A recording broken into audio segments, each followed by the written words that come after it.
دا monk یعنی منی آئی کیو میں خوش آمدید، جہاں ہم آپ کے پیسے سے متعلق علم کو بہتر بنانے کے لیے کام کرتے ہیں۔ یہ تجزیہ عوامی طور پر دستیاب تحقیق اور ڈیٹا کی بنیاد پر کیا گیا ہے۔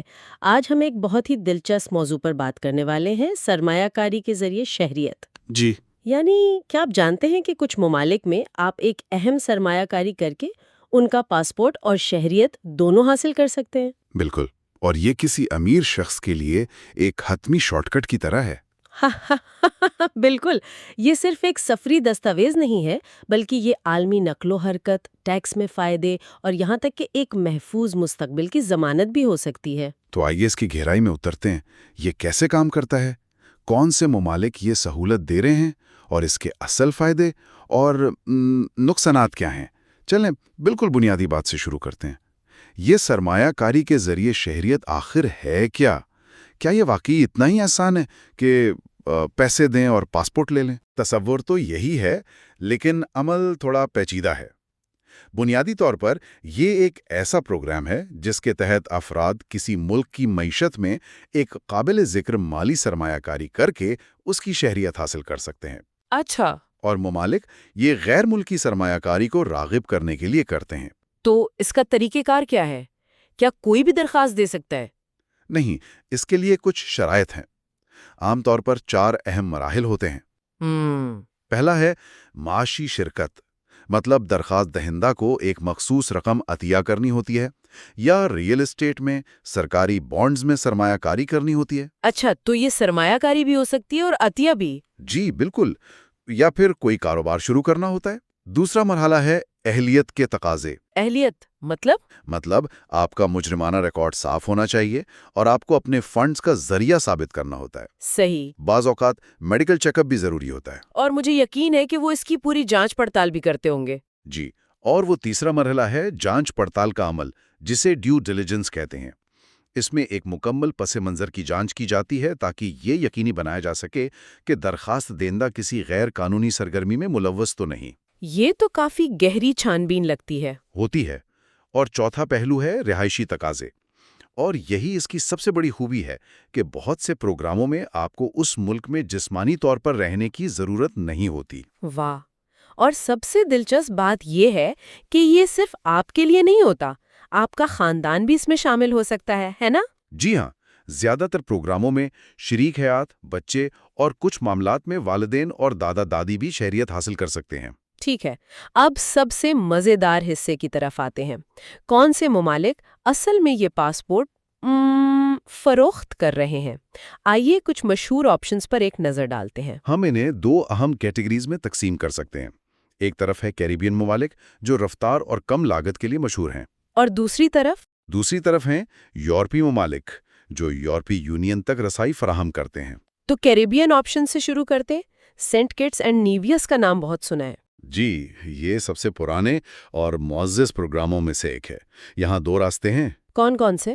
ایک تو ہے کہ آپ شوگر انڈسٹری ڈائیورسفیکیشن فاؤنڈیشن کو $1.5 لاکھ کا ناقابل واپسی عطیہ دیں۔ $1.5 لاکھ؟ جی، یا پھر منظور شدہ ریئل اسٹیٹ میں کم از کم $2 لاکھ کی سرمایہ کاری کریں۔ اور فائدہ کیا ہے اس کا؟ فائدہ یہ ہے کہ 3 سے 4 مہینے میں شہریت مل جاتی ہے، اور 150 سے زائد ممالک بشمول شنجن ایریا اور برٹن تک ویزا فری رسائی، اور کوئی رہائشی شرط بھی نہیں ہے۔ واہ، اور میں نے سنا ہے کہ صرف $1 لاکھ میں بھی ایک آپشن ہے، ٹھیک ہے؟ جی، وہ ڈومینیکا میں ہے۔ اچھا، وہاں آپ سرکاری فنڈ میں کم از کم $1 لاکھ کا عطیہ دے سکتے ہیں، یا $2 لاکھ کی ریئل اسٹیٹ میں سرمایہ کاری۔ اور یہ سب سے سستے پروگراموں میں سے ایک ہے نا؟ بالکل، 3 مہینے میں کارروائی مکمل ہو جاتی ہے، اور 140 سے زائد ممالک تک ویزا فری رسائی ملتی ہے، اور یہاں کوئی دولت یا انکم ٹیکس بھی نہیں ہے۔ اینٹیگوا اور باربیوڈا بھی اسی فہرست میں شامل ہیں؟ جی ہاں، وہاں بھی $1 لاکھ کا عطیہ یا $2 لاکھ کی ریئل اسٹیٹ سرمایہ کاری کا آپشن ہے۔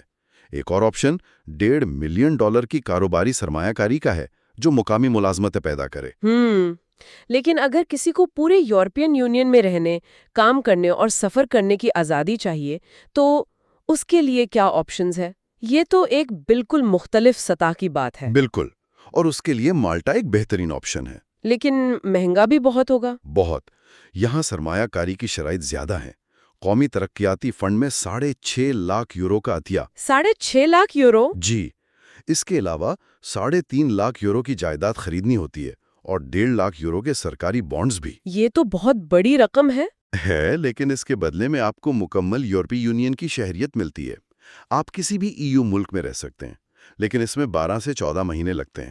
قبرص کا کیا معاملہ ہے؟ وہ بھی تو EU کا حصہ ہے؟ جی، قبرص ایک اور EU آپشن ہے اور مالٹا سے تیز ہے۔ اچھا، یہاں 2 ملین یورو کی ریئل اسٹیٹ میں سرمایہ کاری کی ضرورت ہے۔ 2 ملین یورو؟ جی، لیکن عمل صرف 6 ماہ میں مکمل ہو جاتا ہے اور آپ کو EU مارکیٹ تک مکمل رسائی ملتی ہے۔ یہاں وراثتی ٹیکس بھی نہیں ہے۔ اور آخر میں ایک ایسا ملک ہے جو 2 براعظموں کو جوڑتا ہے، ترکی۔ ترکی کا پروگرام بھی بہت مقبول ہے۔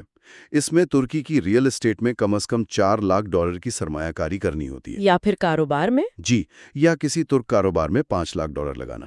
اس سے آپ کو ایک ابھرتی ہوئی معیشت تک رسائی ملتی ہے۔ ترکی دوہری شہریت کی اجازت دیتا ہے اور اس کے پاسپورٹ پر جاپان اور جنوبی کوریا جیسے ممالک میں ویزا فری سفر کیا جا سکتا ہے۔ تو ان سب باتوں کا کیا مطلب ہے؟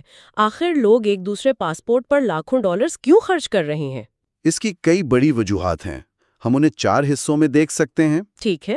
سب سے پہلی وجہ ہے عالمی نقل و حرکت یعنی گلوبل موبیلٹی۔ یہ تو سب سے واضح وجہ لگتی ہے۔ بالکل، ان لوگوں کے لیے جن کا پاسپورٹ کمزور ہے، 150 سے زائد ممالک تک ویزا فری رسائی زندگی بدل دینے والی سہولت ہے۔ اور دوسری وجہ؟ تحفظ اور استحکام۔ اپنے ملک میں سیاسی یا معاشی غیر یقینی صورتحال کی صورت میں یہ ایک پلان بی کا کام کرتا ہے۔ ایک طرح کی انشورنس پالیسی؟ بالکل۔ تیسری وجہ ہے ٹیکس کے فوائد۔ کچھ کیریبین ممالک میں کیپٹل گین ٹیکس، وراثتی ٹیکس یا ذاتی انکم ٹیکس نہیں ہے، جو امیر افراد کے لیے بہت پرکشش ہے۔ یہ تو بہت بڑا فائدہ ہے۔ اور چوتھی وجہ ہے کاروباری مواقع اور طرز زندگی۔ یورپین یونین کی شہریت کا مطلب ہے دنیا کی سب سے بڑی مارکیٹوں میں سے ایک تک رسائی۔ اس کے علاوہ خاندان کے لیے بہتر تعلیم اور صحت کی سہولیات بھی ایک اہم وجہ ہے۔ یہ سب کچھ بہت شاندار لگتا ہے، لیکن یقیناً اس میں کوئی نہ کوئی خرابی بھی ہوگی۔ بالکل، کچھ ممکنہ نقصانات بھی ہیں جن پر غور کرنا بہت ضروری ہے۔ جیسے کہ؟ سب سے پہلی تو ہے بہت زیادہ لاگت۔ یہ صرف سرمایہ کاری کی رقم نہیں ہے، اس کے علاوہ درخواست کی فیس، قانونی فیس اور جانچ پڑتال کے خرچے بھی ہوتے ہیں۔ اچھا، یعنی اوپر کے خرچے بھی بہت ہیں۔ بہت۔ دوسرا نقصان ہے جانچ پڑتال کا سخت عمل۔ پس منظر کی جانچ بہت گہری اور وقت طلب ہو سکتی ہے۔ اور کیا یہ پروگرام ہمیشہ ایسے ہی رہیں گے؟ یہ کوئی گارنٹی نہیں ہے، اور یہی تیسرا بڑا خطرہ ہے، قانونوں میں تبدیلی کا خطرہ۔ ممالک اپنے پروگراموں پر نظر ثانی کر سکتے ہیں یا انہیں ختم بھی کر سکتے ہیں، جو طویل مدتی منصوبہ بندی کو غیر یقینی بنا دیتا ہے۔ تو خلاصہ یہ ہے کہ سرمایہ کاری کے ذریعے شہریت امیر افراد کے لیے ایک طاقتور ذریعہ ہے۔ یہ انہیں نقل و حرکت، تحفظ اور مالی فوائد سب کچھ فراہم کرتا ہے۔ بالکل، لیکن سب سے اہم بات صحیح پروگرام کا انتخاب اور مکمل جانچ پڑتال ہے۔